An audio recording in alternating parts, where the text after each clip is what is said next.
Happy New Year to all. Nice to see you come in. I have a number of things to report. 2014 DOT project is complete with the exception of the tree plantings. As soon as the weather breaks, they can dig the trees, they'll plant them. It's only a 1 or 2 day thing, and that job will be completed. 2015 DOT projects have been sent to the state. They were sent there about 2 weeks ago. As soon as they get back to us on their approvals, we will bid that. We will be rebidding the sidewalk program within the next week or so. And we had a meeting today with the water company. They're going to be replacing the water main on Willow Avenue from Center Street all the way to basically Cranford Line. They're replacing the 2 and 6 inch lines and replacing with an 8 all the way. We have a slight moratorium issue with the last block. That's the block between what we've done already between New and the Knights of Columbus yard, which is about 150 feet. That's only 4 years old instead of 5. They have agreed to mill and pave half the road when they get finished doing the work, so that'll completely repair that damage. I think that would be appropriate. And particularly in that block, it's only a 2 inch line, so you're going from an 8 to a 2 to an 8. So I think it's grossly needed. And we're going to be, if you recall, we're going to be doing that the rest of that block up to the end of the Knights of Columbus in this year's DOT project. I had some inquiries on that from the Knights of Columbus organization. So that's all I have. Any questions for Mr. Guerriello? Hearing none, Mr. Renaud? Thank you, Mayor. We have the fire department fee ordinance, which is on for introduction tonight. I don't think I have anything else to report on for you this evening. Any questions for Mr. Renaud this evening? Sarah, you have nothing for this evening? Thank you. Any unfinished business? Any new business? I have a couple of small things. The next Mayor's Saturday will be held Saturday, February 20th at 11 a.m. In council chambers, I have invited Councilman Matthew to join me to meet with the residents who stop by. We encourage all to come in and to chat or express concern about the borough. I've attended the Union County Master Plan Steering Committee meeting.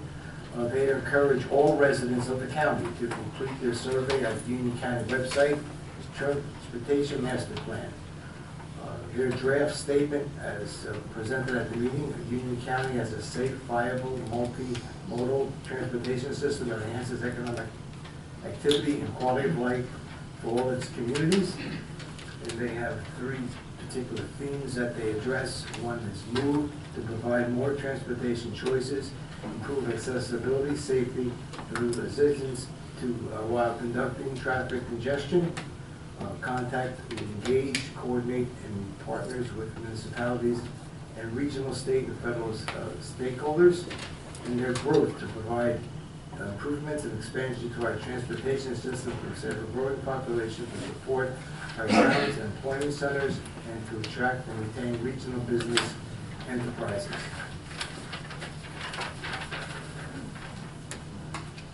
There will be another steering committee meeting and an outreach committee meeting in the next few months. The final plan will be accepted by June 2016. And finally, at the request of Councilwoman Kukrow and many members of the Garwood Senior Club, I'm renaming the Committee on Aging to be the Garwood Senior Committee. That's all I have for this evening.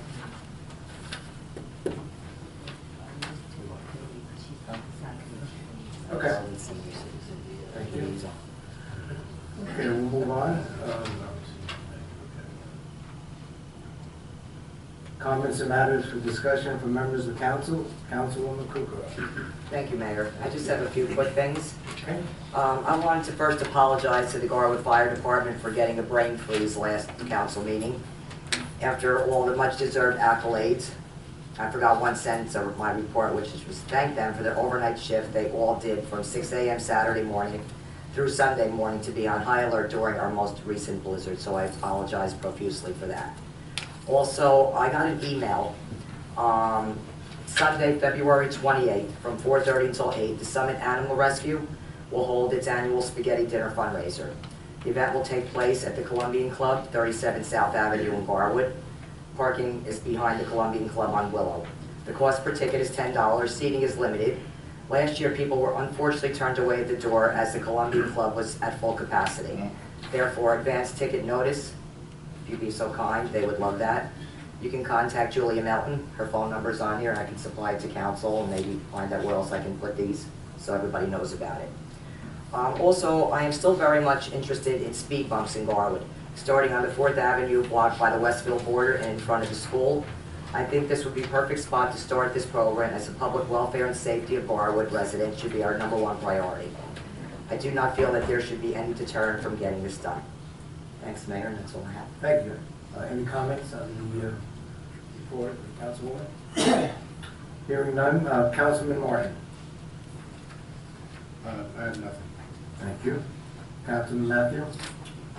Yeah, just one other thing. I just wanted to support Councilwoman Cooper on that speed bump suggestion. Would we be able to go ahead and maybe get that over to Streets and Roads to take a look at? Don't you believe it should go to police first? It's been in police. I believe it. But I think it should go to police. Sardo? Yeah. Councilman? I'll Please? set up, absolutely. Okay, so that's where they're working on, so we're waiting to get something from them on that? It's just started. Councilman? Chief, I don't know if you want to, have any say in this right now, because we did have a few years ago, we did have a conversation about speed humps, and Last year. if you want to give your opinion on them. Well, we're still waiting on grants that we applied for. Okay. We got dropped off the bottom of the list. We're at the top of the list this year. And it's an expensive endeavor for what we proposed, which was solar-powered signs to slow down traffic there as a deterrent. Okay, but not the I speed wasn't a humps. big proponent. I wasn't pushing speed bumps. I think they take a lot of maintenance. They also involve a little bit of liability. They're going to deflect traffic onto the side streets, and I'm not a big proponent of it. I was for going with different measures, and if I can get a grant for it, all the better. Okay. Okay. Yeah, I'll investigate. Yes, thank you. No problem. Thank you. No problem. Okay. Councilman Sarno? I have nothing there. Thank you. Councilwoman Tedesco? Thank you, Mayor. Just 2 items.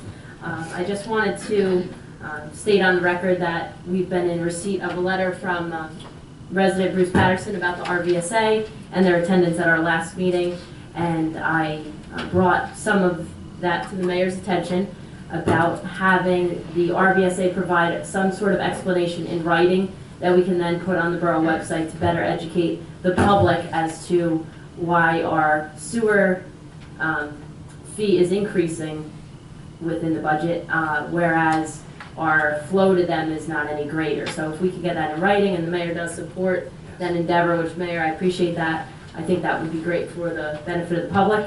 And And reach out to our representative, Mr. Green, he's going to pursue that for us. great, thank you again. And then the second item I had was about the county infrastructure grant, which could have been brought up, I guess, earlier with Don, but if we could speak about that, I believe the deadline is February 26th or in around there at the end of this month, so I think we should have a discussion as to our intentions for applying for that grant, if we so choose to do so. It is a matching grant. Last year, we received $30,000 from the county. It's still a $1.5 million overall grant, and I would certainly like us to advocate for Garwood and see how much money we can get. Just a note on that, the primary source, they're saying we do roads, but I think we might want to think out of the box this time and talk about records management.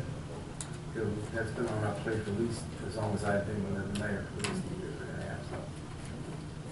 So, I know that, I concur, I mean, I know they put in the application that there was a preference going to be given to road work, and that's what they deemed it as road work, but Don, maybe you can just clarify this. I know in the past we've discussed new curbing on South Avenue.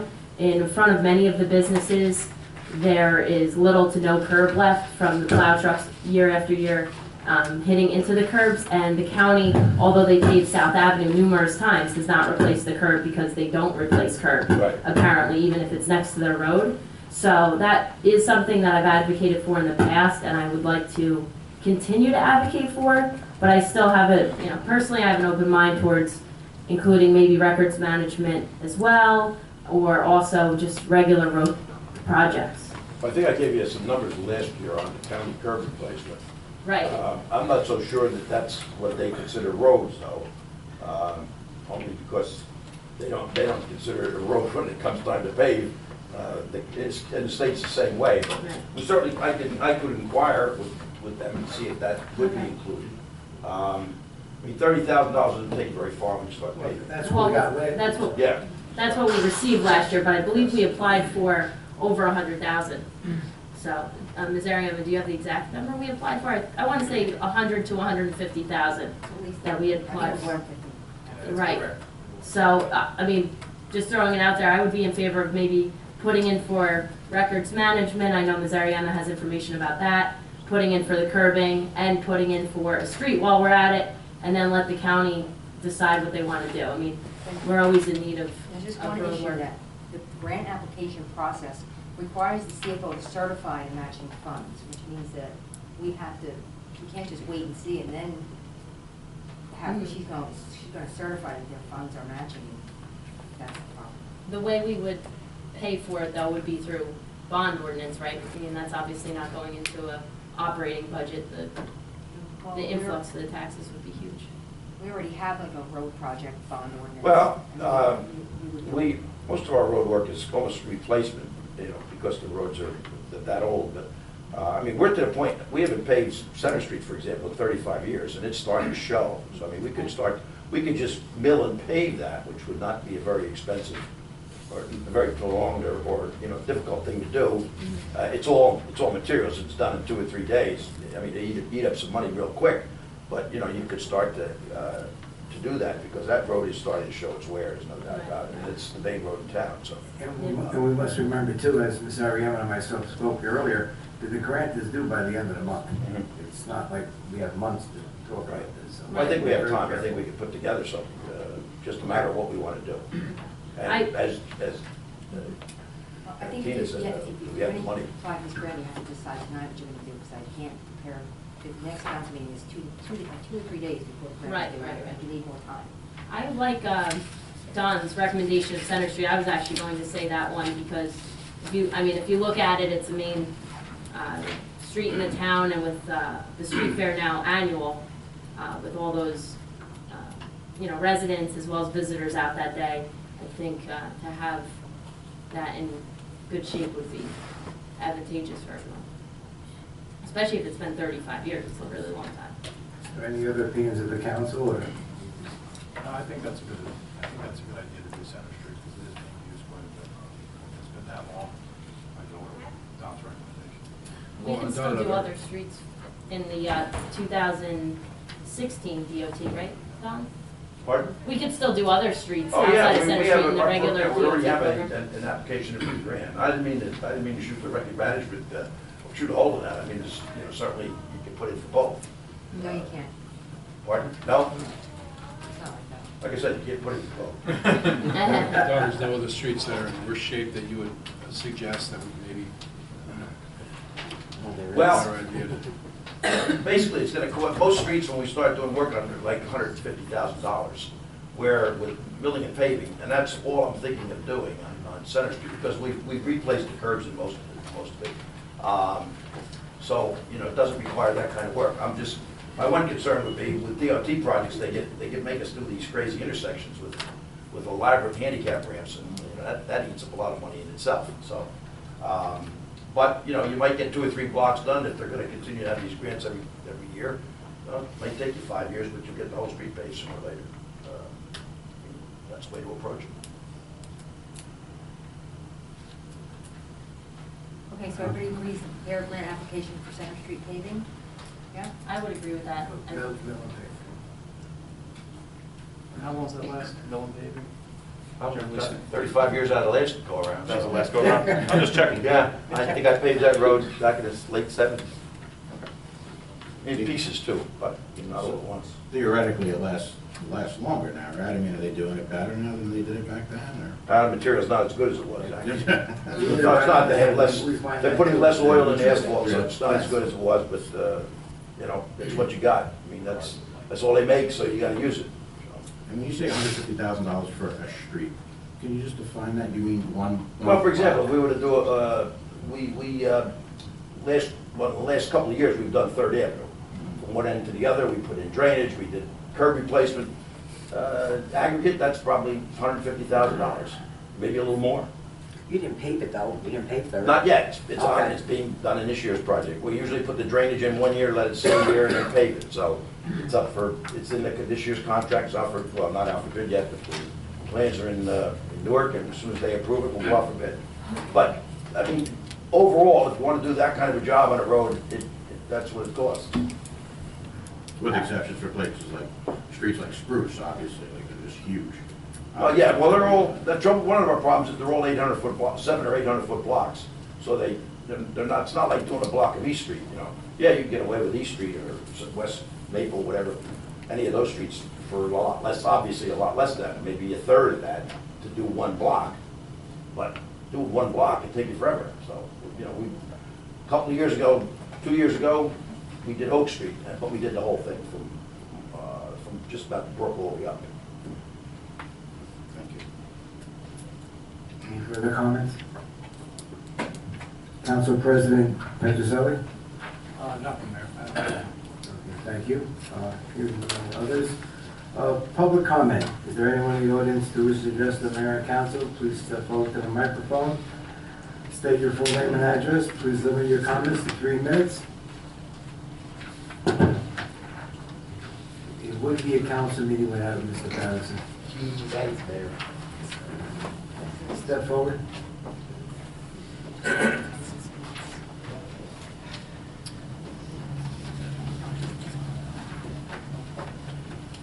evening, Mayor Lombardo, ladies and gentlemen of the council, Bruce Patterson, 225 Willow Avenue. I do appreciate you bringing up about records management. Yeah, that is definitely an issue that we need to address. Even the library has archives that need to be preserved. But I know Gene is like backspotting a lot of paper that really needs to be archived also. So I don't know if it's going to come about through the infrastructure grant. Sounds like Center Street, there's always priorities. Yes. Center Street, I drive down that a lot. So I can't argue with that. Also, I guess my block, along with other blocks at Willow, is going to get a water pipe, or 2 water pipes put down. What? Did you say 2 inch and No. 6 inch or something? In the sections we're doing, there are a combination of 2-inch and 8-inch mains. But the 2-inch line's only a way down at the east end of town. Most of it is 6-inch, it will be replaced with an 8-inch. All right, I don't recall when it was paved. Keith Sloop was actually on the council at that point, so many years ago. But the street actually is in still pretty good condition. After they install the line, what is it going to look like? What's the street going to look like? A trench, obviously is going to be. Well, what they'll do is they'll put the main in, they'll put base material back probably for 3 or 4 months, then they'll come back and they'll mill out a strip and they'll pave it. All right, so I'll have like a swath down the center of my block and the other blocks also. That's correct, but they're also doing all the services. So everybody's service from the main into their valve box, well, not the house. But The curb, yeah, the curb the box. curb box, that'll all be replaced. All right. So it's gonna look like, Hell. All right. Yeah. now, we're in discussion, I don't know how far it's gonna go, but we're discussing the milling half the road. Because one side of the road is gonna really get chopped up more than the other, because going to the near side where the main is, of course, will be chopped up a lot more than the other side, which will just cross over. But we're looking at seeing if we can get them to mill the whole thing, mill the road and pave it. Water mains usually don't go down the center. They're Now, the main will be about 8 feet off your curb. Right now, it's about 4 feet off your curb, 3 or 4 feet. Are they going to abandon the existing one? They will abandon the main when the new main is in. So what they'll do is they'll put the new main in, they'll fill it, they'll flush it, and test it until it's clean, and then they'll start to connect the houses. After they connect all the new homes to the new main, they'll fill the old main. All right. It's just that once you penetrate the surface, you know, then. Yeah, but you know, we have 70-year-old water mains, 70 to 90-year-old water mains. You know, you see in New Older York. than you, Don. A little bit, yeah. But you see in New York City, every once in a while, a main break, and I mean, you know, they break, they do just as much damage or more damage to repairing them than they do when they're gonna do this. I mean, it'll be a straight cut and all that. I mean, you know, we're lucky. Actually, in a way, we're lucky to replacing the infrastructure. No, I can't argue that. But It's just when the roads are paved, like, you know, obviously you're taking care about down the far end of Willow, you know, about holding back on the paving. Right. You know, so I don't know when mine was paved, 7 years, but I Yeah, guess. you're more than 5 years. I checked all the ages, and you're more than 5 years old. Not you. We're all old, we're all old. All right, and just the last item, and I mentioned this earlier. The RVSA, I wrote a letter. Thank you very much for being proactive towards it and reaching out to the RVSA and asking them just what the heck, why is our price going up? As I said, in simple terms, very short. Simple terms, yes, that's the way I like it. There was another item on the letter that I noted, and it was some kind of, we do have a representative, Steve Green. I feel there's, you know, yes, he represents Garwood to the residents, but maybe the governing body should also have a point person that the representative could respond to. In other words, if Steve Green is going to be chasing down this letter of explanation from the RVSA, who's going to stay on top of him to make sure that we get a letter? The mayor. The mayor will. Are you designating yourself as a point Absolutely. person, or are you Absolutely. just saying you do? No, I'm not saying, I will follow up. All right, in addition, like, you know, in there, I did list a bunch of numbers, and I was amazed at a 40% increase over the last 5 years. And so I decided to do a chart, because, you know, that's what I actually mentioned in the letters, that we really should have charts also showing things. So, and I just wanted to do a handout here. Is this now in summary of your report? No, this is in furtherance of the letter. I just want to make sure. All right. So I guess, I don't know, split it in half. Thank you. As the right. I guess Don and Lillian will talk about.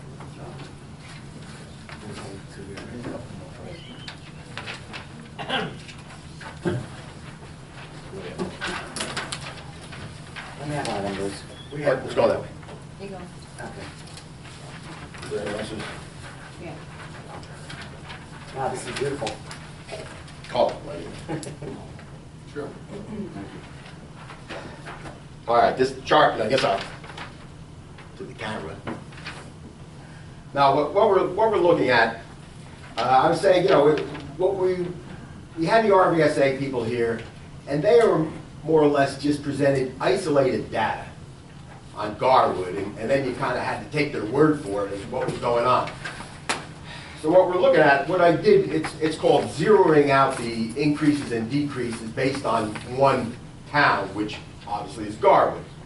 And when you do that, you make Garwood the baseline, and then all the other towns' increases and decreases revolve around the baseline of Garwood. And just for an example, just to give you what I mean by zeroing out, if Garwood had an increase of, say, 5% one year, and Springfield had an increase of 10%, since you're zeroing out Garwood, then you have to knock off 5 down to 0. So Springfield would then be knocked off 5 also. So what you're looking at is Garwood with a 0% increase baseline. Springfield would have a 5% increase comparing it to Garwood. So this chart that I did here, we're looking at 5 years, and the first year, yes, a lot of towns are actually higher. That's why you see all the colored lines, and each colored line represents a town. Garwood is the red at the 0, straight line across Garwood at 0. And so the first year everything was actually higher than Garwood's increase, and some considerably higher. You see numbers like 26 to 34, you know, certain towns. But anyway, after that, all the towns, basically you could say all the other 10 member towns dropped below Garwood's increases. when you're comping Garwood to the other towns. And they continue to remain below Garwood's increases. And that's the colors that you see all below. One town at Cranford, oh no, Rawway popped up one year, but then it went right back down. So what we're looking here is that Garwood's increases almost every single year. The first year, no, but the other 4 years, Garwood's increases actually were worse than the other 10 towns. And something doesn't sound right. I mean, you know, there's flow issues. Some towns, maybe a lesser flow like Garwood had for the last 2 years. But still, it's really tough to explain why Garwood, for 4 years in a row, had worse increases than the other towns when you compare the other towns. Well, hopefully this information that they give us will address that, but as I said in the past, being a former commissioner, there's 3 things that can go wrong. Your rolling average, as they indicated, other towns can go super low, somebody has to go high because it's a pie chart of 100%, or you have 4 meters to contend with. And that's... What you say is, in every case, Garwood is getting short shrift. That's just it, looking at these numbers. There actually is another choice, that their calculations are failing. I mean, you know, not that I doubt the government. Understandable. Is that your summation statement? Yeah, we can wrap it up, but, you know, everybody, just look at the chart and notice that, you know, Garwood, almost every single year was higher than all the other towns. And there was a lot of build out of the other towns. Nothing really changed. Nothing changed, and yet Garwood still is getting hit with increases. Thank you. Thank you very much. Thanks, Bruce. Anyone else like to come to the microphone? Seeing that at this time, may I have a motion to adjourn? So moved. All in favor? Aye. Should we continue on? Yes. Okay.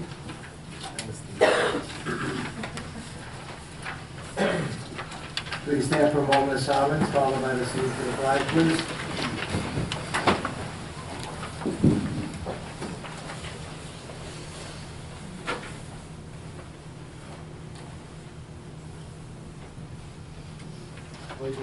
To the flag of the United States of America, and to the republic for which it stands, one nation, under God, indivisible, with liberty and justice for all.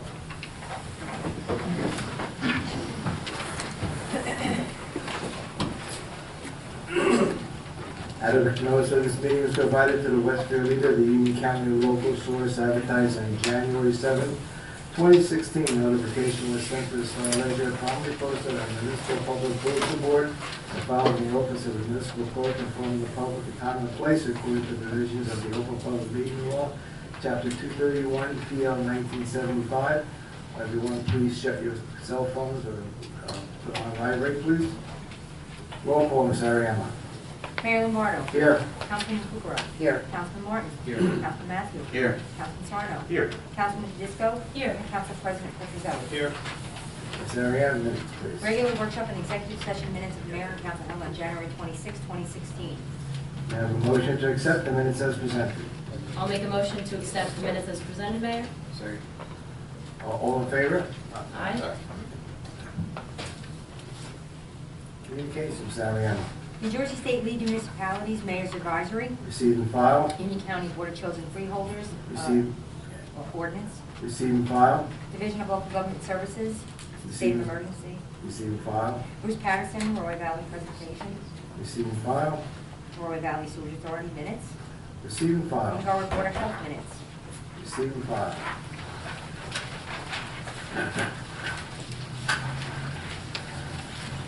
Ms. Ariana, please read ordinance by title only. Yes, Mayor, an ordinance to amend 83-7 non-life hazard use in Article 1 Fire Prevention Maintenance Code in Chapter 83 Fire Prevention of the Code of the Borough of Garwood to revise certain fees for inspections. Do I have a motion to introduce ordinance 16-01? So moved. Do I have a second? Roll call, please, Ms. Ariana. Councilman Kukrow. Yes. Councilman Martin. Aye. Councilman Matthews. Aye. Councilman Sarno. Aye. Councilman Disco. Aye. And Council President Petrozelli. Aye. Very good. Council standing committee reports and other reports. Police, Councilman Sarno. Thank you, Mayor. Good evening. Evening.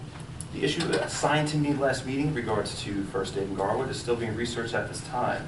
As more information is gathered from our past and present members, EMS professionals in our neighboring communities, and discussed in committee, I will present it to you. Additionally, in regards to Resolution 16-158 on tonight's agenda, I would like to point out that the former officer worked these hours, chose to bank the time as opposed to take it in pay, and now by law, we must pay the officer for the time we still owe him. That's all for my report. Thank you. Any comments on the report of the police commissioner? Hearing none, public health, Councilwoman Kukrow. Thank you, Mayor. The Board of Health introduced an ordinance on January 20th, 2016 that will set forth fees for the site plan review in accordance with applications received by either the planning board or construction department. Currently, the health inspector reviews the plans to ensure compliance with code. However, there is no fee set forth for these to be collected. The fees will be retained by the borough and offset the cost involved with the Board of Health services. This is not a fee for the general citizen, but rather for businesses either established or new, and pertains only to establishments that prepare, serve, or sell food. The fees range from $75 to $300, depending on the size and type of establishment. The ordinance will be adopted at the next meeting held on March 16th. That's all for my report, Mayor. Thank you. Thank you. Any comments on the Board of Health report? Hearing none, Streets and Roads Ecology, Councilwoman Petroselli. Thank you, Mayor. The Department of Public Works completed the following from January 27th to February 9th. Reoccurring activities was performing household waste pickup, fuel all vehicles and equipment down at the Union County Public Works Complex, and provide residential white good appliance pickups. Also, checked and treated reoccurring problems in sewer lines for routes on a weekly basis. Checked sewer complaint within the 500 block of Willow Avenue. The block was found to be in the residential lateral connection, not in the borough's main sewer line. Perform maintenance on miscellaneous public works vehicles and equipment as needed. Remove miscellaneous roadside debris along North and South Avenues. Miscellaneous activities, they perform de-icing on borough streets, parking lots, school crossing, and sidewalks during the small winter event on February 9th and February 5th. Perform plowing on February 5th during regular working hours to clear light accumulation of snow from borough streets and parking lots. Residential garbage pickup service was completed after plowing operations. Remove snow from miscellaneous storm drain inlets throughout the borough due to forecast heavy rains on February 3rd. Okay, snow removal operations. Public Works employees worked a total of 67.5 man-hours of overtime between January 27th and February 9th to perform snow removal within the curb line of the following areas. Within the business district along Center Street and between South and Willow Avenues, on all four corners of intersection of Center Street and South Avenue, the 300 block of 2nd Avenue due to plowed snow creating minimal through traffic with borough garbage trucks.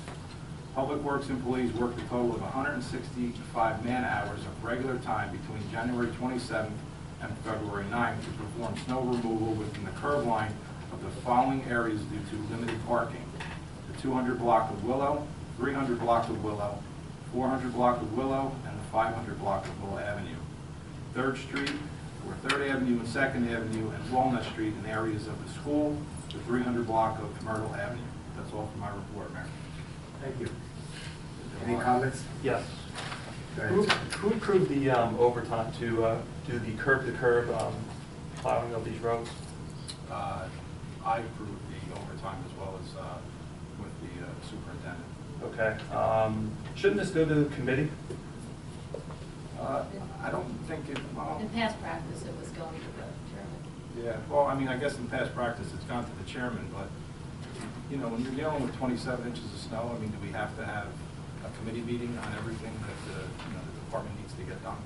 I mean, the only reason I'm asking is I was never informed of this before, and I'm on that committee. And also, my gut feeling, when you look at the bylaws, is that this is a circumvention of the committee process. I always look to see to make sure that I understand what's happened before, why it's happening, and why we're not following that. So that's why I'm bringing it up now. Well, there were times I did call you and I did let you know what was going on, whether it was through an email or an actual phone call. Right, but I wasn't aware of that specific issue. That's On overtime, On the overtime issues, I was not informed. Okay. All right. And I just want to say that past practice may have been the last couple of years, but I remember when Councilman Hack was actually head of Streets and Roads, that he did used to call, he didn't call a meeting, and correct me if I'm wrong, but we did call around and say, hey, listen, are you on board with this or not? So we would have. My whole philosophy is just the more people you get involved, the better. If I were in your position, though, I'd probably want to just cover myself and say, hey, I'll let the committee know. Well, there was only one section that was brought to light by a resident who was questioning why the Second Avenue block was done over by the church. Well, that was done because in past practice, it's never been, round robin to go to see if anybody really wants to remove the snow by the church. You have church services on Sunday. Now we have the senior complex across the street, so that was done on Saturday. So. Weren't they having issues with the garbage truck? Yeah, well, I that read was, in the report. well, that was part of the report there too, where even on that block there, the garbage truck was having a hard time coming down. So, they needed to clear that out. No, I understand it. I just like to be in the loop instead of finding it out from a resident. Okay. I also think there's one other thing. I had a comment too from a neighbor, actually to my chief of staff, not directly to me, that it was the first time in 30 years he said that the plows hadn't come back to do curb to curb. And I was waiting, I was wondering when the plows were going to come back too. I remember Len Spina was going around. I mean, when you parked, people parked on both sides of the street. It got pretty bad for the fire truck, so I just kept waiting for the plows to come back. And I noticed they've done kind of like part of curb to curb in some places where you haven't had cars parked, but can you tell me what the thinking was on that? How come that wasn't followed up? Well, it actually was brought up, and I know that there was areas within the borough that were brought up by the chief to the DPW. It was along the lines that a fire truck couldn't get down. So I actually called up Len Spina and asked him, are there any areas in town that you feel that a fire truck can't make it down? And he said, no, every street that he's been on has been okay. He said there were some blocks, I guess during Sunday when people had their cars out and people were plowing. But other than that, all those cars were going to be back on their driveways or whatever, but he didn't have any other issues in town. So I did reach out to him to see if there were any issues, and he didn't have any. It just would have been nice to have that done. And I noticed now you see, at least on my block, they're kind of going around the parked cars, hitting the empty spots that they got. It's just not, it's like a lot less efficient. I did my own feeble attempt to try to clean it up, but as it gets harder and packed, it's a pain, you know what I mean? Well, I think that's the issue too, where, if you have 27 inches of snow and you're trying to push it to get it to the curb, and you want to come back and do that when people have actually dug out from their driveways, and now you're going to come back and then push another 4 or 5 feet back onto their driveway. I don't think that that's a good thing to do either, just to try to get it back to the curb. In front of my house, I actually shovel out to the curb myself because I know that the plow cannot get that far. And I wouldn't want to have that extra 3 or 4 feet that's in front of my house pushed back onto my driveway. So I see kind of a catch where, they can come back down and then try to push everything back to the curb, but then you're putting everybody back out on the driveway as well as the sidewalk, just to shovel out again. All right, well, just to pass along the comment of my neighbor, again, I haven't been here for 30 years, he has, but he just remarked to my wife that was the first time he'd seen it. Mayor, if I could just make 2 comments on this Yes. report. One is that I just think the DPW should also be commended for the fact that they did not have any break in garbage service during this whole time. Blizzards and basically the blizzard. The fact that garbage was still picked up, whereas neighboring towns, I saw alerts to my phone, recycling was getting canceled and so forth. So I think the fact that that service continued through it is a real testament to the men down there. And also, too, I noticed for the first time in my memory, anyway, these signs getting put up for no parking, and residents would park there anyway. So that was pretty tricky, just to put it on the radar on the enforcement end. But I understand why the signs were put up at first, because those piles, even on 3rd Avenue where I live, which is a pretty wide street, the street got real narrow real fast. And at first, residents were abiding by that, but then over time, they were just parking there anyway, and made it difficult to get out of driveways and things like that. So, just something to think about in future blizzards. Thank you. Any further comments? I just think it was unusual because it seemed to me to be the first time that it was not done to the curb. So maybe that's why it stands out in everybody's mind. I can assure you on Fourth Avenue, it looks no different than in the past storms, but just to say a few words, as you know, I do work for County Public Works, and 27 inches is 27 inches to be pushed back. And the more you keep pushing it back, that gives you less time to go to a different street to make it clear at all. So, as the councilman said, this is a case 22, and there's always room to Yeah, do a well, little different. I mean, I can also remember back when we had a blizzard, it was about 32 inches of snow, and the streets looked exactly the same as they did after the 27. So it's not the first time that it's never been back to the curb. So we've had other larger snowfalls that we wound up with the same result. Okay. Any further comments? If not, we'll move on to fire. Councilwoman Kukrow. Thank you, Mayor. I have an incident report here. There was 10 total incidents in Garwood, 328 alarms, total man-hours. Meetings, 19 men, 30 man-hours. Drills, 19 men, 57 hours. Extra duty, digging out fire hydrants, 132 hours on 63 hours and 21 extra hours. Mutual aid to Elizabeth, 25 hours. Odor of gas, fire mulch, 1 fire alarm, 2 alarms for activations for water flow. That was it as far as the fire activities. Also, there was a safety presentation at the Villages of Garwood. The Borough of Garwood would like to thank Michael Farrelton for his dedicated service to our town. Len Spina said he did meet with the Finance Committee to go over budget items as pertaining to the Garwood Fire Department. And the LoSAP benefits for Garwood are being put through as Resolution 16-156. That's all for my report, Mayor. Thank you. Any comments on the fire report? Hearing none, we'll move on to finance. Councilwoman Tedesco. Thank you, Mayor. The budget meetings of the Finance Committee are underway. We've begun by meeting with department heads to discuss their operating as well as capital budget requests.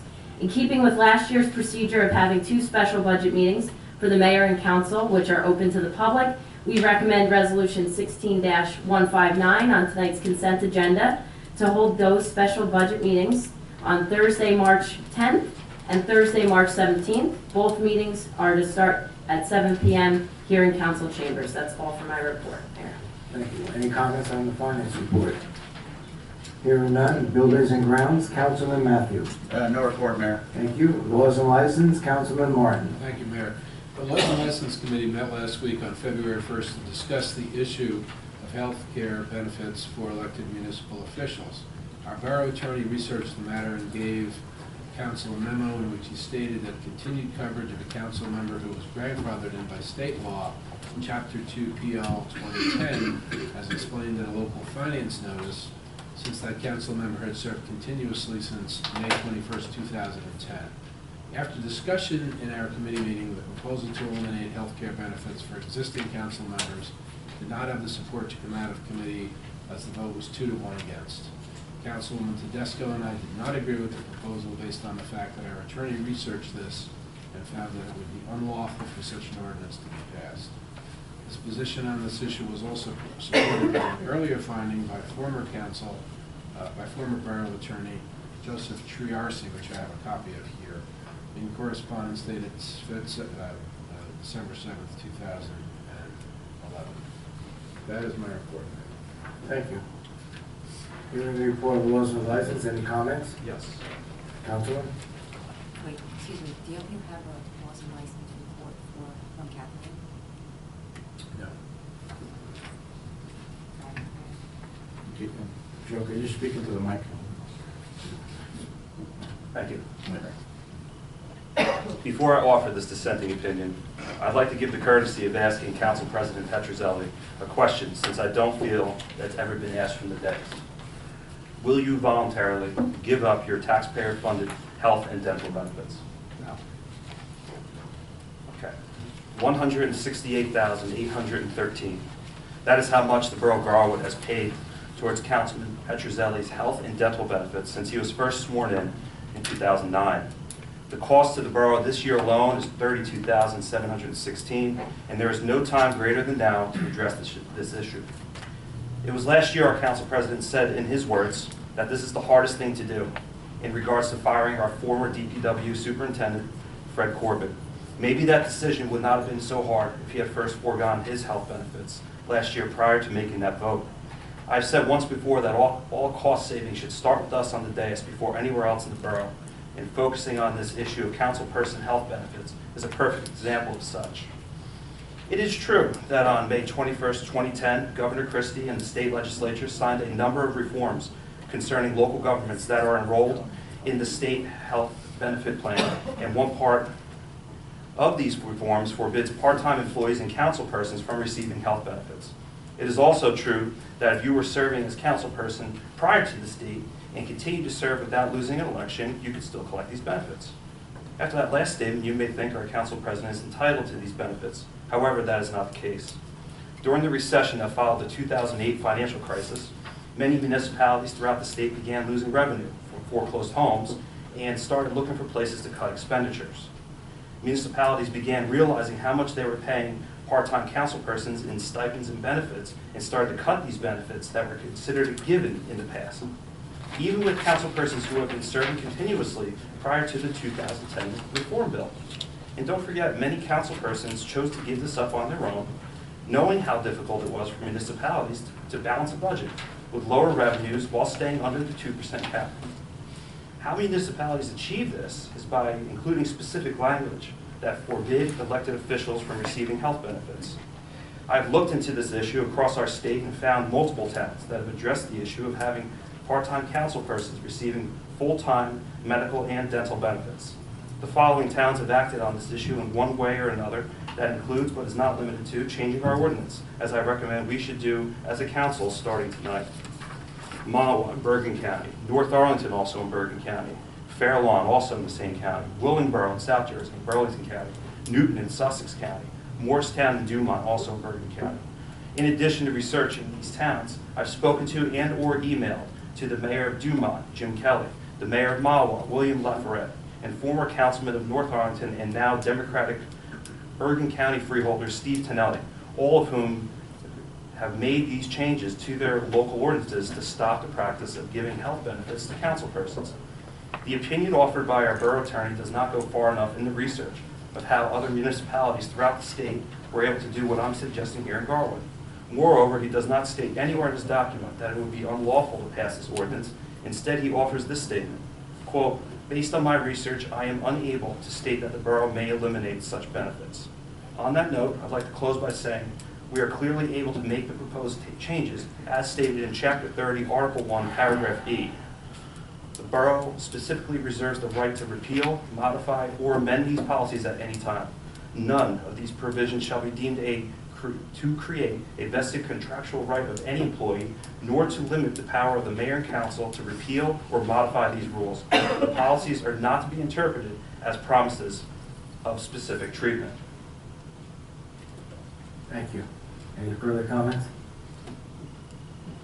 Well, Mayor, as a member of the Laws and License Committee, I had mentioned that I had a thought for a compromise on this issue that I'd like to put forward to the council.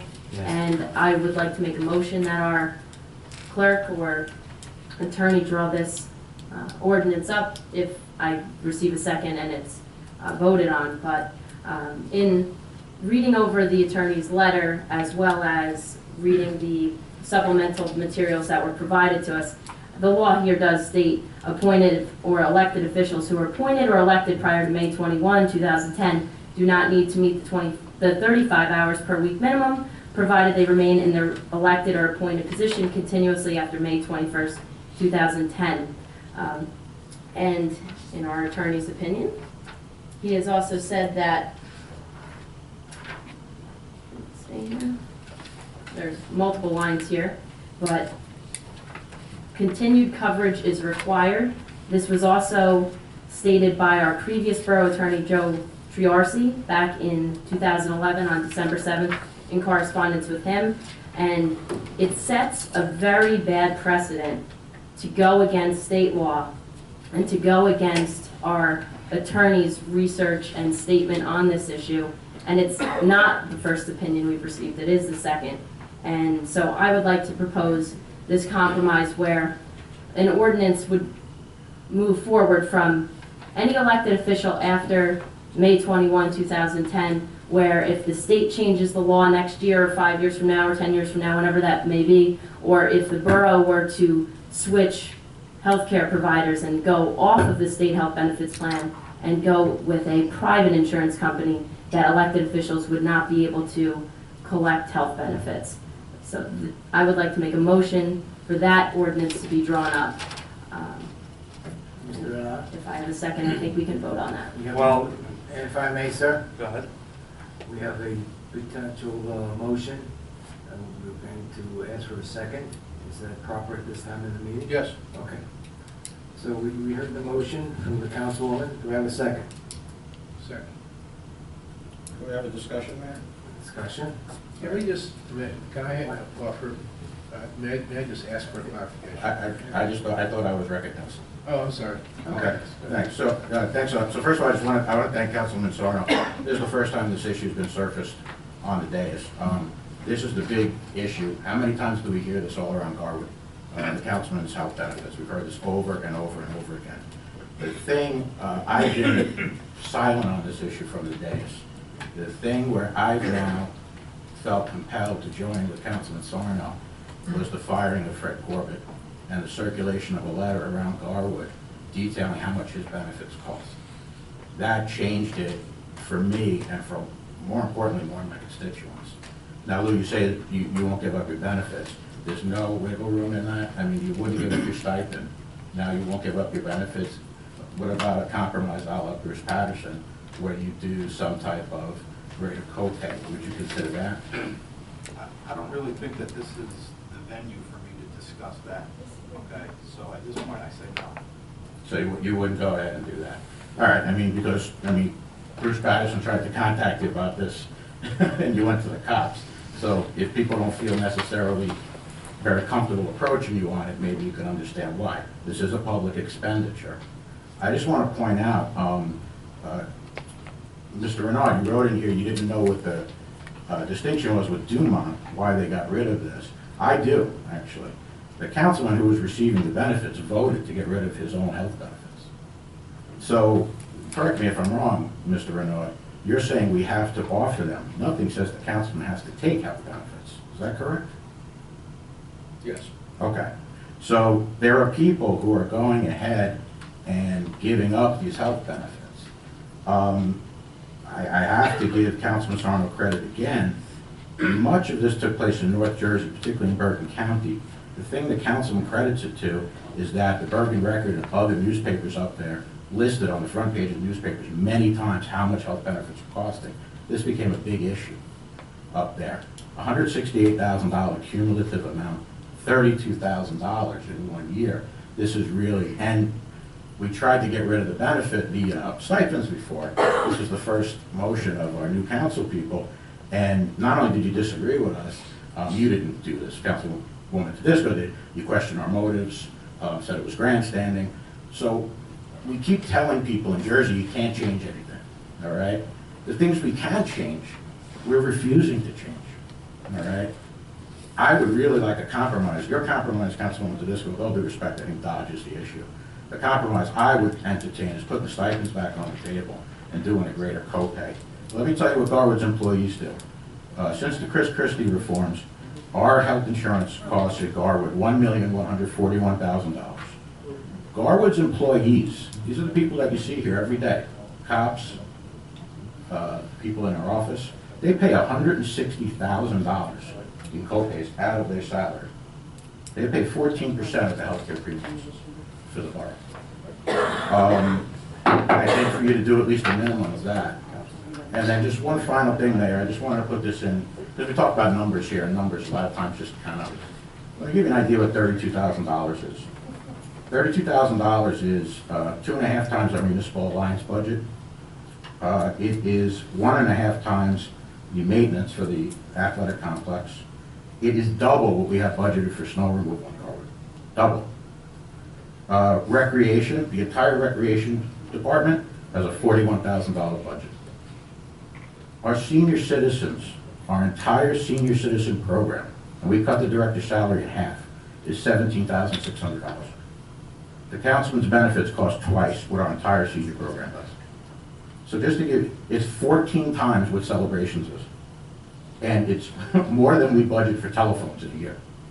So just to give you an idea, $32,000 is a huge amount of money. And then one final thing, we get a ding every year on our best practices checklist. And they ask us this question: does your municipality limit health benefits to full-time, 35 or more hours weekly, excluding from coverage all part-time employees, elected or appointed officials? And we answer no, and we list the councilman's name, and we get a ding on our best practices checklist. So I find it hard that the state would be asking us to do something that's illegal. The other question I would have for the councilman is, if we remove your council benefits, would you sue the borough? I really don't know what I would do, Jim. Well, I think that's an answer. Councilman Thank you, Lemon? Mayor. I'm sorry, which? Sir? Okay. First of all, Mr. Renaud, is the councilman entitled to receive these benefits? Excuse me, I need a little bit of a cold tonight, so That's okay. it's not a good night for me to do a lot of talking, but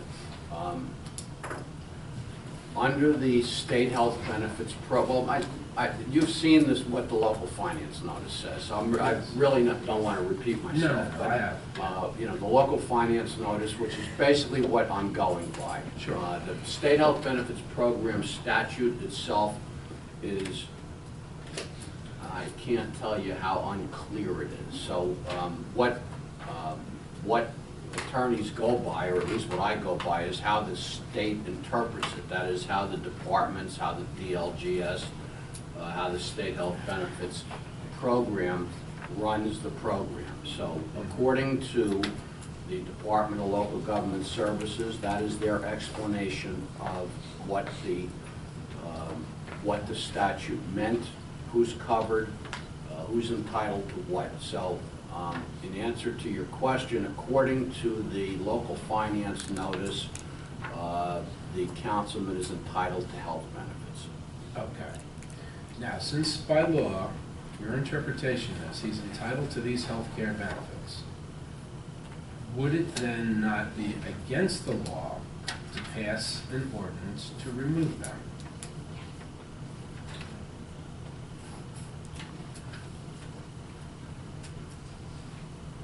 Well, that wasn't how I phrased the opinion. Well, Well done, Mr. Renaud. Well, you know what I'm trying to do? I mean, in all candor, I am trying to be as fair and objective to everybody as I possibly can. I'm trying to give the council a fair assessment of what the available literature provides. The available literature provides that under the state health benefits program, the councilman is entitled to state health benefits as long as we're in the program. okay. We are a nation of laws. What I'm coming back to is not what other towns do, what people think in the town or anything like that. That's all very important, but we're a nation of laws, and we should follow our laws. That should be what decides this. Okay?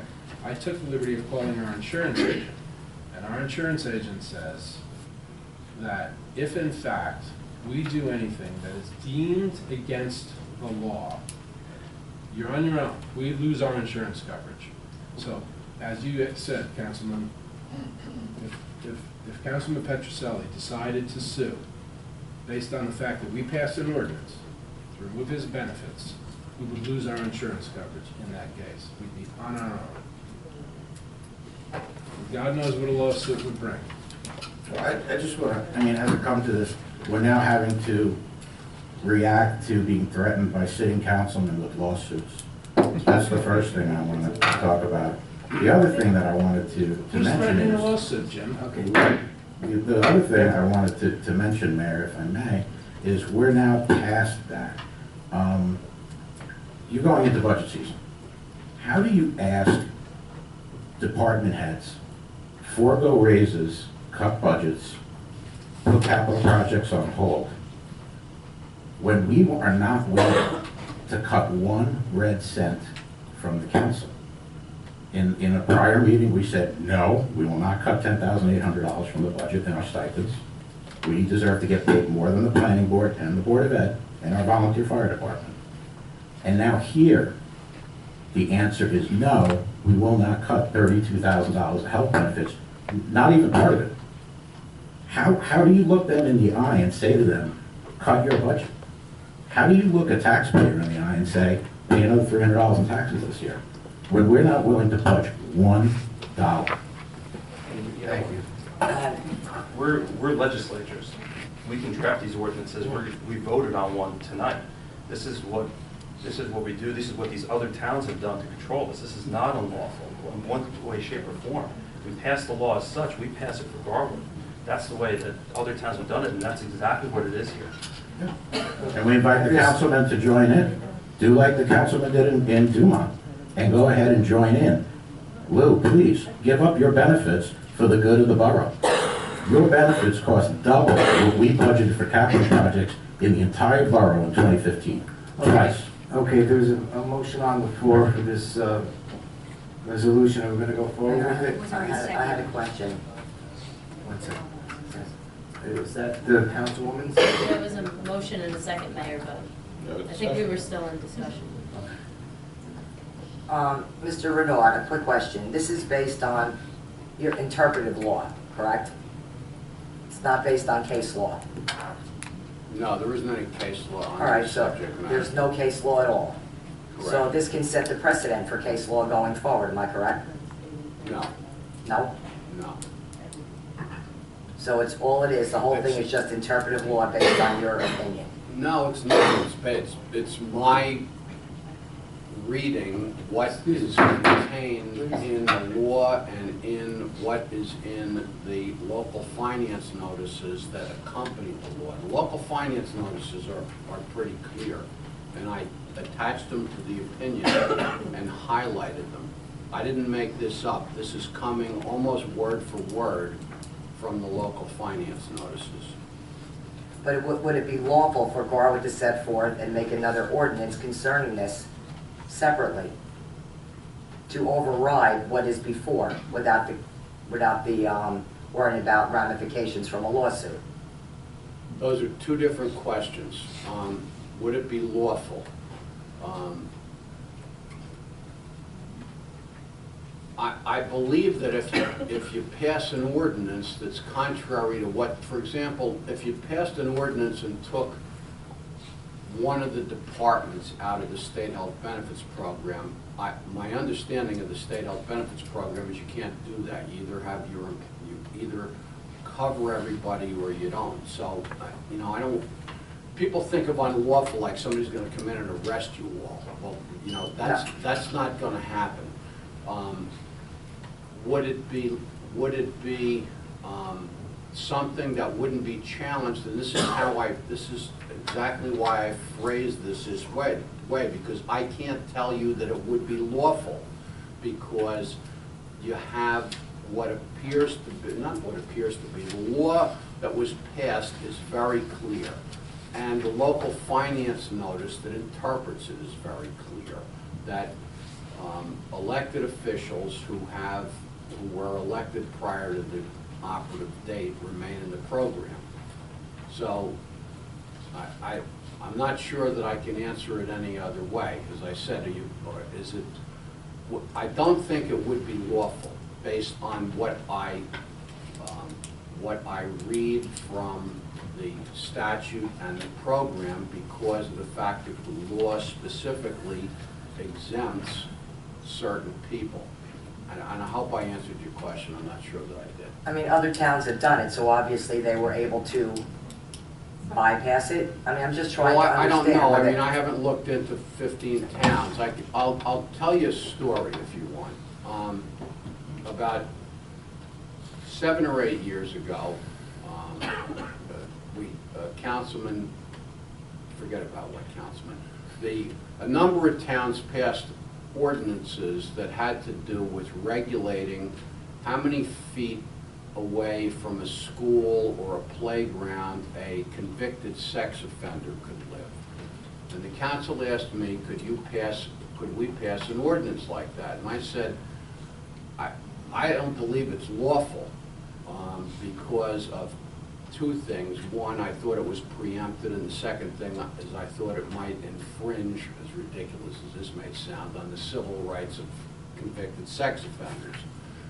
So, nevertheless, the council wanted to pass the ordinance, and we passed the ordinance. And well, a year later, because there were 45 towns had passed them, and said, well, if 45 towns can pass them, then we can pass it. Well, the next year, the Supreme Court said you can't do that, and all the towns had to repeal the ordinances.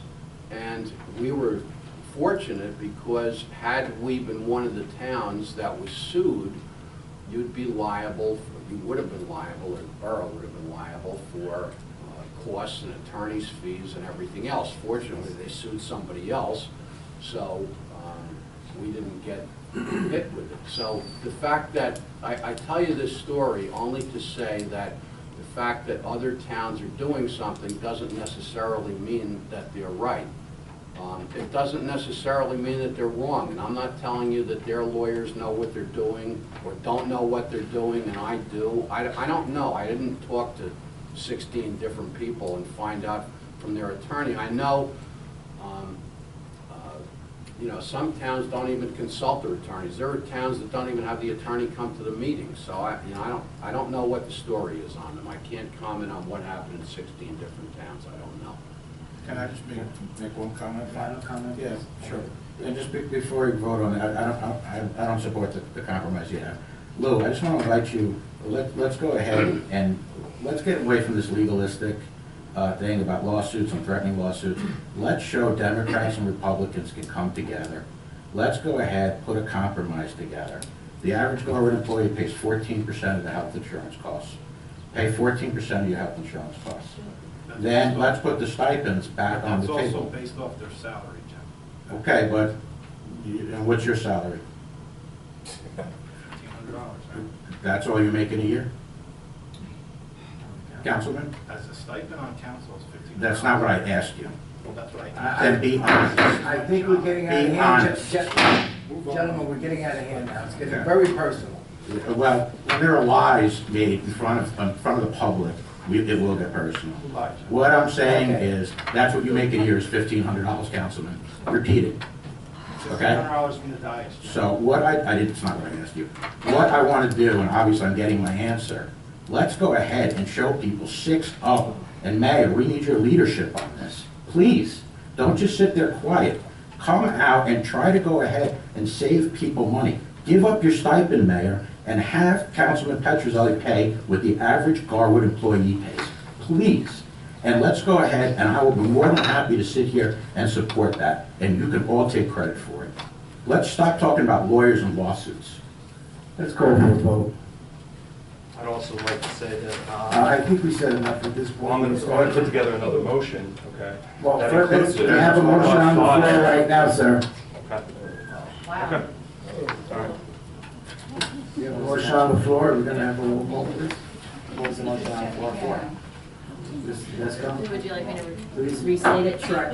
The motion on the floor is to compromise so that in the future, whether this sitting council, with the exception of the one individual councilman who is covered under state law, could not get health benefits provided by the borough if we go with a private insurance carrier as opposed to the state health benefits plan, which we're in, or if the state were to change their opinion on this next year, or 5 years from now, or whenever in the future, to say that elected officials could get the benefits so that we can ensure that that practice is stopped going forward. That was my motion.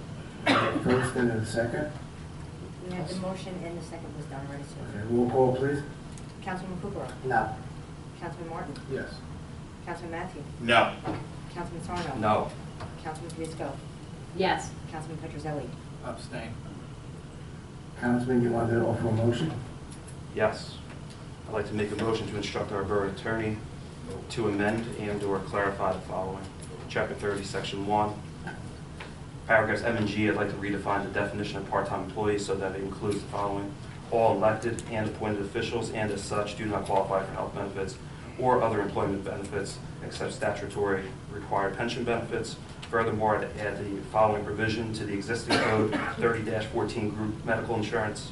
Employees working less than 30 hours per week and all elected and appointed borough officials shall not be eligible for benefits as provided in this section, specifically including but not limited to hospital, medical, dental, and major medical insurance benefits, and other benefits not afforded to employees other than full-time employees as set forth in this chapter, as made and provided from time to time. I'd like to read something along those lines. Do we have a second? Second. Do we have a discussion on that? Okay. I just want to voice my support for the motion. I just want to thank you for all the work you've done on this council. You're breaking new ground. This is something, again, I know everyone on this council, Mayor, I know you yourself have heard this issue brought up time and time again in ShopRite and in council chambers. Now we're talking about the things that people talk to us about. Councilman Sarno, I don't know if you realize what it is you've done tonight and the benefit that you've given to the public. I do plan to support this motion with a caveat, and I've expressed this to Councilman Sarno privately, that I will pull my support for this if a reasonable compromise can be reached with Councilman Petrozelli. I want us to come together and vote 6-0 and come up with something that doesn't dance around the issue. Let's start to heal this borough from what happened on July 14th of 2015 with the firing of Fred Corbett. An election happened, you can't ignore it, okay? Let's start to go ahead and heal that, show that Republicans and Democrats, whatever wing of the party you come from, it's irrelevant, that you go ahead and we can save the borough money. Then you can go into your budget sections, look people in the eye and say, look what I did. I want you to do the same. You have my support on this, Joe. Thank you. I have a question for council. Is it legal to draw this motion up? Yeah, is it a lawful motion? Sure. Roll call, please. Councilman Kukrow. Yes. Councilman Martin. Yes. Councilman Matthews. Yes. Councilman DeSarno. Yes. Councilman Disco. On the basis of setting a precedent in ignoring our previous attorney's advice and state law, I'll be voting no. Council President Petrozelli. Abstain.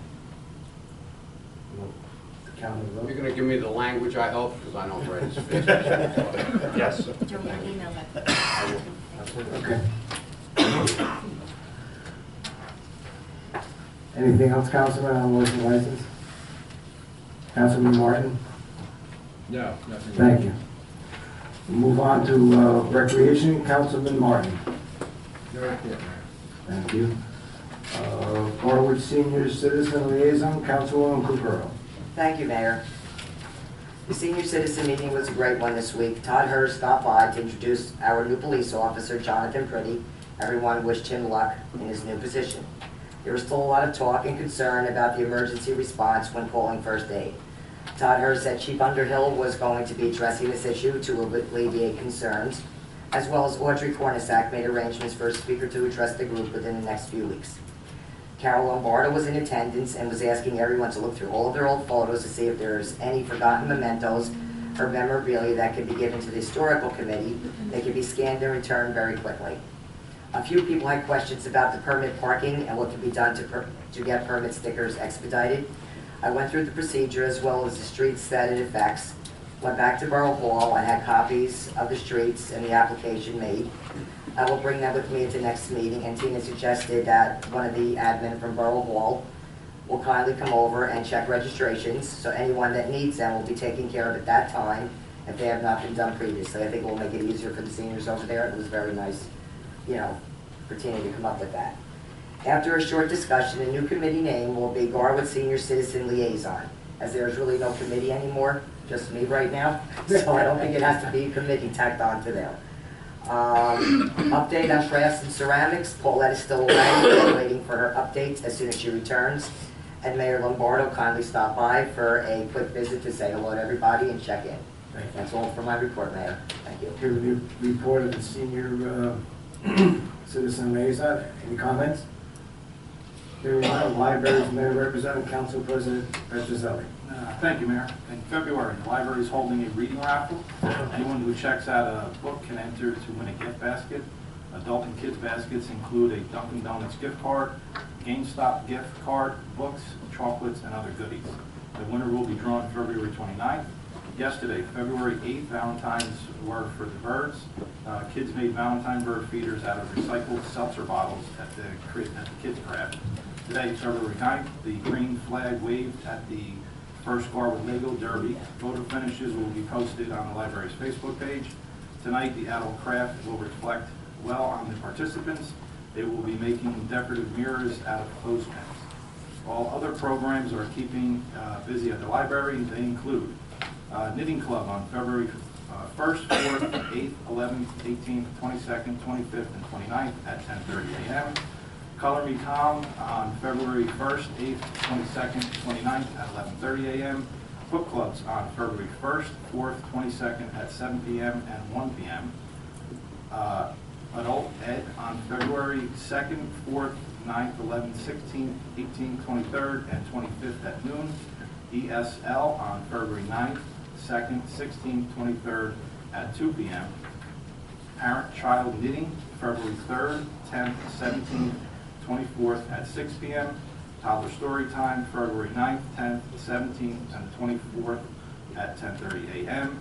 Friday Movie Time on February 5th, 12th, 19th, to 26th at 10 a.m.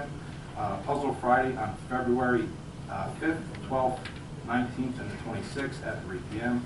The card library is open, weather permitting, Monday through Thursday from 9 a.m. to 8 p.m., Fridays from 9 a.m. to 4:30, and Saturdays from 9 a.m. to 1 p.m. The library will be closed Monday, February 15th, 2016, in honor of President's Day. That's all for my report, Mayor. Thank you, Council President. Any comments on the mayor's library report?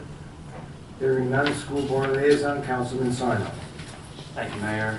No report this evening. The next meeting is Tuesday, February 16th at 7:30. Thank you. Celebration of public events and holiday liaison, Councilwoman Tedesco. No report, Mayor. Thank Meeting you. next week. Union County Air Traffic Noise Advisory Board Representative, Councilman Matthew. No report, Mayor. Thank you.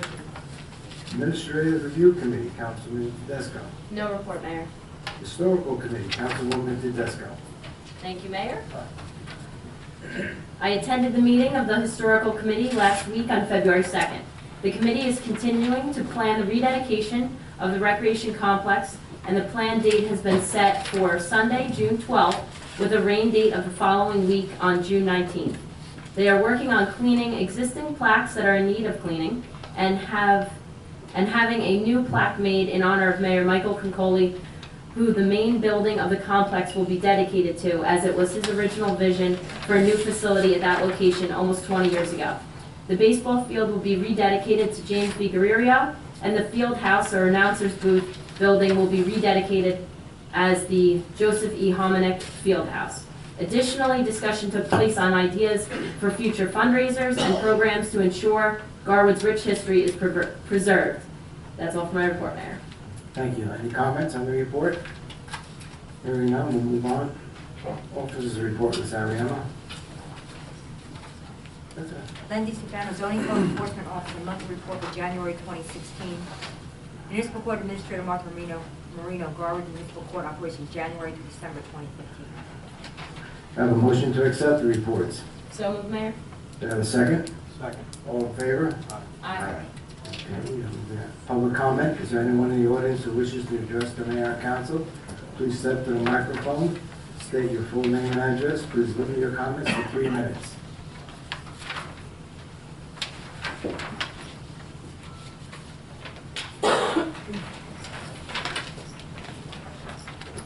evening. Jennifer Blumenstock, 315th Street. I'm sure. I feel you. I'd like to address my comments directly to Councilman Sarno about the issue of Councilman Petrozelli's health benefits. The thing here is not whether or not you agree that Councilman Petrozelli should get his benefits or not. It's the law. You don't have to like it, but you need to uphold it.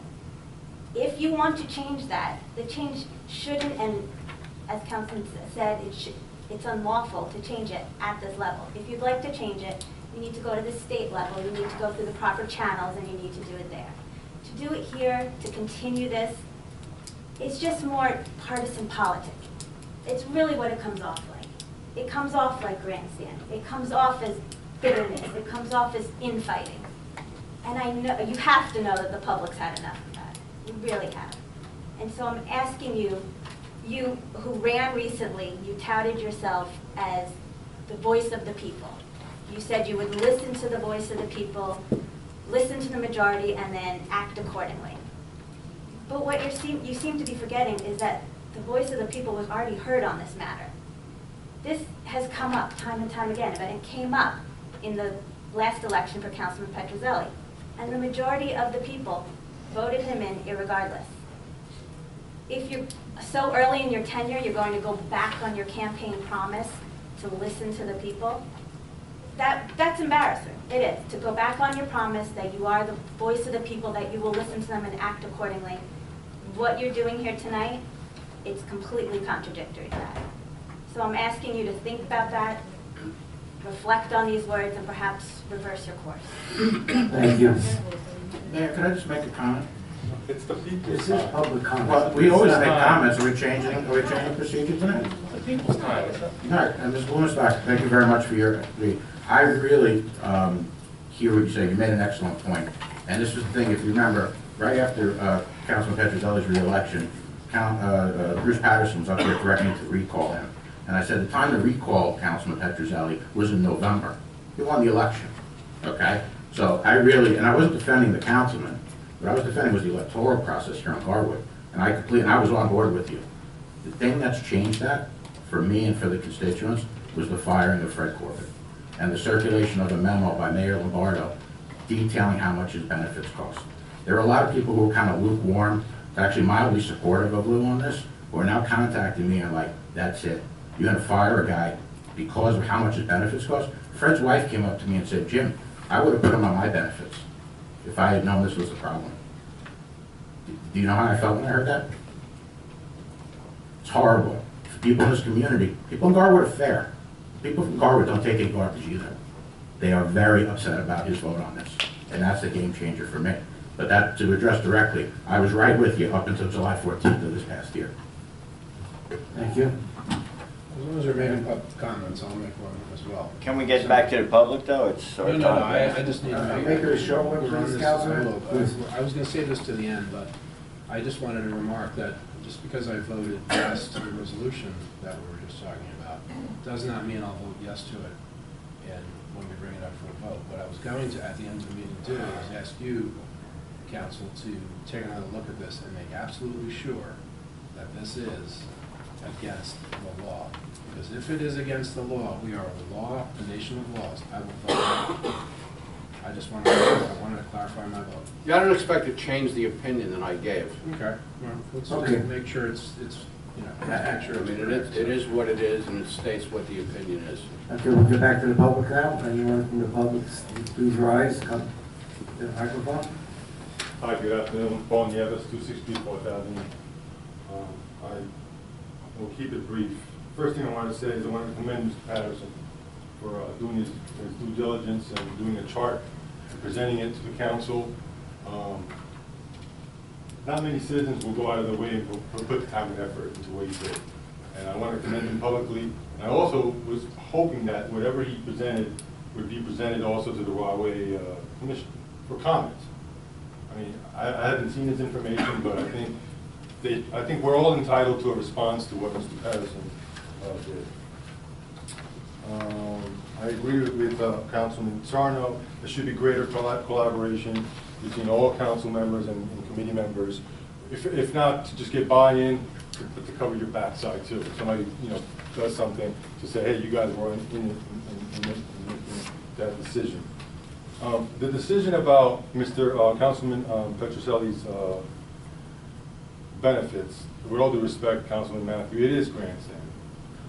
And for you to say, let's not talk about this in these legalistic, minute details, his grandstanding, you know it because you're a lawyer and I'm a lawyer and he's a lawyer and we live in the nation of laws.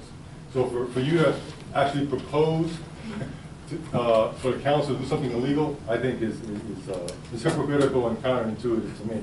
And just bootstrapping on that, I don't know how a resolution could be passed to amend a statute knowing that arguably that amendment is going to be illegal.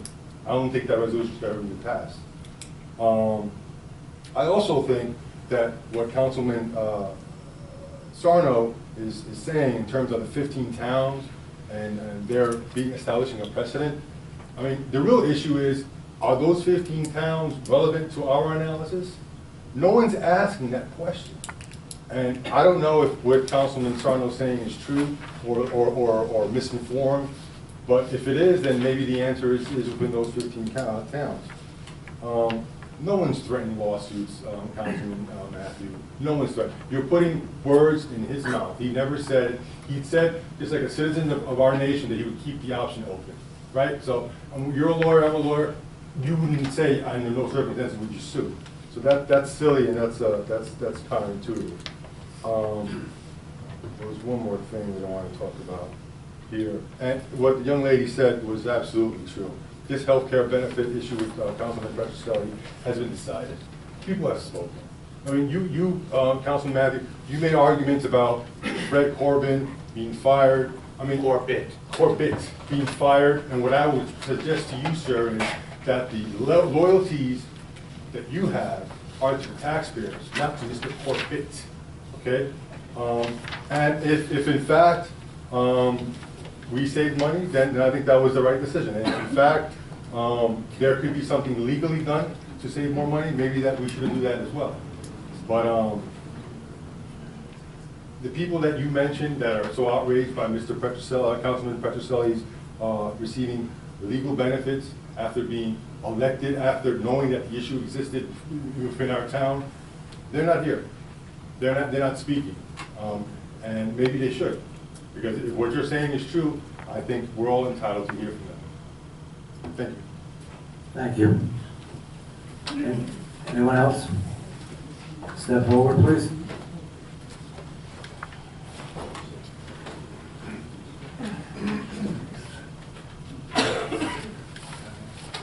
Bill, good evening, everyone. Bill Nearset at 320 Hickory Avenue. First, I have two comments, one short, one long. I apologize. I commend Councilman Sarno for his comment regarding resolution number 16158, where he specifically stated that the police officer is entitled to the benefits, the police officer is entitled to the money that is in that. I know Councilman Matthew in the past has voted against that, so I was very glad to hear you say that. And I would also ask something else on top of that. As you know, as we all know, being sitting up there, the police payments after they leave can really add up to be quite a bit. I guess Police Commissioner, does the chief give you a listing? Does he provide you with like an annual standing as to where the police officers are in terms of unused sick, unused health, vacation? Because in the past, I know we had a $90,000 payout, but it wasn't for comp time. $8,000 in comp time is a lot. Does he give you any kind of standing at the end of the year? I haven't been here for the end of the Right, year. I know that. But I know that. I mean, the did chief, you want to get passed on? Yeah, I'm confident the chief that if I wanted that data, he would give it to me. All right, because I would recommend to council that, you know, and particularly the police commissioner, that you ask him to provide that, so you know, because that can be a bit of a cost going down the road. Of course, that's in the budget. It's a budget item.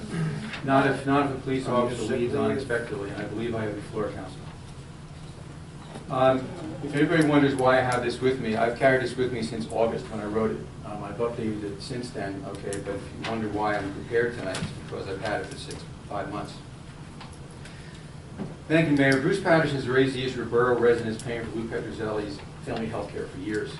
As the law requires the borough to pay these premiums, past council members chose to date not to respond to him. I, however, wish to respond to his comments at this time, and I recognize that tonight they're brought up by Councilman Sarno. These are my reasons for supporting the borough payment for Lou's family's health care insurance. They're nobody else's. I apologize to Lou because I'm going to get a little personal here. He would rather I not say this. You do not have to believe what I say. You certainly don't have to agree. You'll probably think that they're political and self-serving, but they are not. They come from my heart, my basic upbringing and beliefs. I would support these benefits for any council person who is entitled, as Lou is entitled.